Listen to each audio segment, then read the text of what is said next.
जय जिनेंद्र। आपको पता है, मुझे अपनी सिस्टर के साथ खेलने में बहुत मज़ा आता है और मैं श्योर हूँ कि आपको भी अपने भाई बहन सिबलिंग्स के साथ खेलने में खूब मज़ा आता होगा।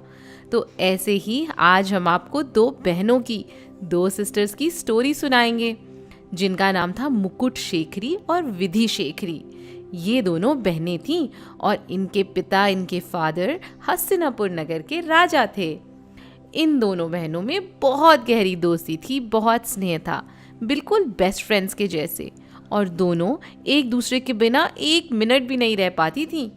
जब ये दोनों बड़ी हुईं, इनकी शादी का टाइम आया और इन दोनों का आपस में अटैचमेंट अभी भी उतना ही था। तो दोनों ने एक ही राजकुमार से शादी कर ली। शादी के बाद भी दोनों एक दूसरे का हर समय ध्यान रखती थीं, परिवार के लोगों की सेवा भी करती थीं। एक दिन पता है क्या हुआ?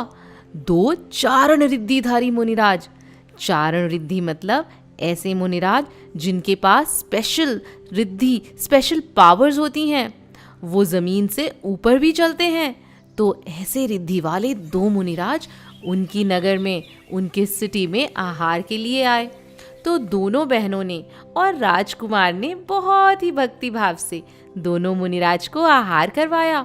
और आहार के बाद राजकुमार ने पूछा, हे मुनिराज, इन दोनों बहनों में आपस में इतना प्रेम, इतना स्नेह, इतना अफेक्शन किस कारण से है?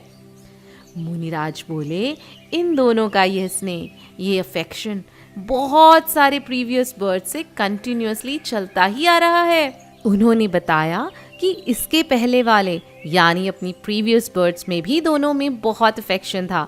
ये दोनों फ्रेंड्स थे, साथ में खेलते, मंदिर जाते, मुनिराजों को आहार देते। एक का नाम था जिनवती, जिनके पिता बहुत बड़े मर्चेंट थे, और दूसरी का नाम था वनमती। इनके पिता गार्डन में काम करने वाले माली थे, गार्डनर थे। ये दोनों हर समय साथ में रहती थीं। एक बार उनके गांव में एक मुनिराज आए। वे दोनों भी उनके प्रवचन सुनने को चली गईं। मुनिराज ने अपने उपदेश में मुकुट सप्तमी के व्रत के बारे में बताया। तो दोनों फ्रेंड्स बहुत ही भक्ति भाव से ये व्रत करने लगी।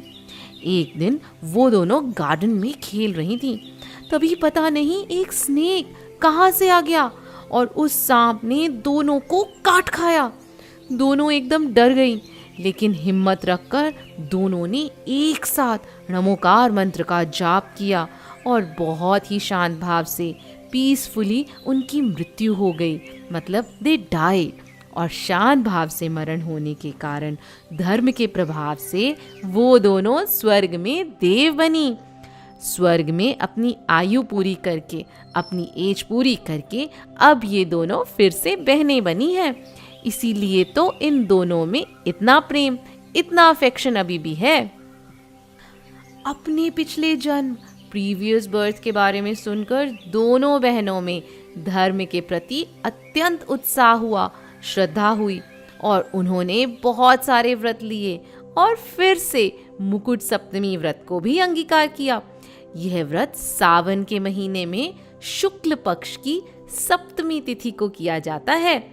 हमने आपको सुगंधदशमी की कहानी में हिंदी मंथ्स के नाम बताए थे ना, और शुक्ल पक्ष, कृष्ण पक्ष के बारे में भी बताया था। आई होप आपको वो सब याद होगा, है ना? नहीं तो डिटेल समझने के लिए आप वो वीडियो ज़रूर दोबारा देखें। तो सावन के शुक्ल पक्ष में 6th डे यानी षष्ठी तिथि को सुबह सुबह भगवान की पूजा करके एक आसन करना चाहिए, मतलब एक ही बार पूरे दिन में भोजन करना चाहिए। फिर आफ्टरनून में सामायिक मतलब 48 मिनट्स के लिए बैठकर अपनी आत्मा का चिंतन करना है। फिर नेक्स्ट डे को यानी सप्तमी तिथि को उपवास करना चाहिए, मतलब पूरे दिन के लिए अन्न और जल का त्याग, पूरे दिन कुछ भी ना खाना पीना। सुबह सामायिक और फिर पार्श्वनाथ भगवान और मुनि सुव्रतनाथ भगवान जी की पूजा करनी चाहिए। फिर नून में सामायिक करके पार्श्वनाथ स्तोत्र पढ़ना चाहिए।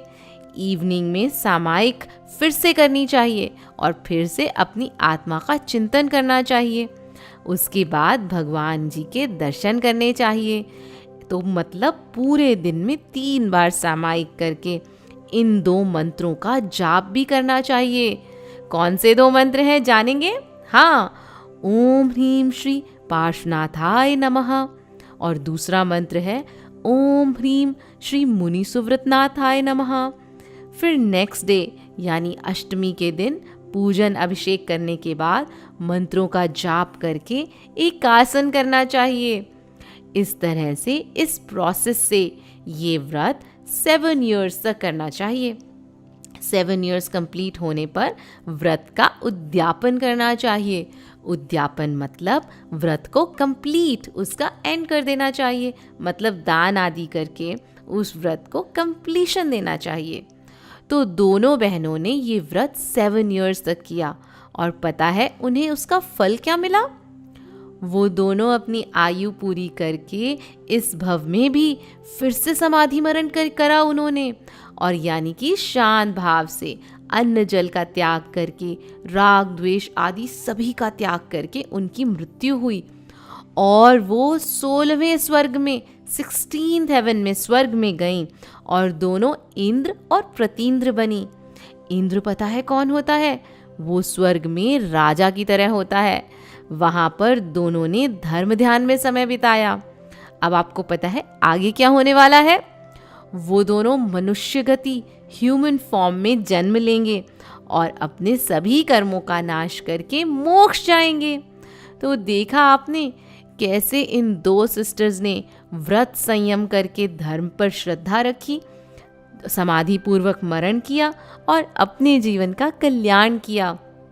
तो आप भी करेंगे ना ऐसे ही व्रत और संयम और अपने जीवन का कल्याण? जय जिनेंद्र।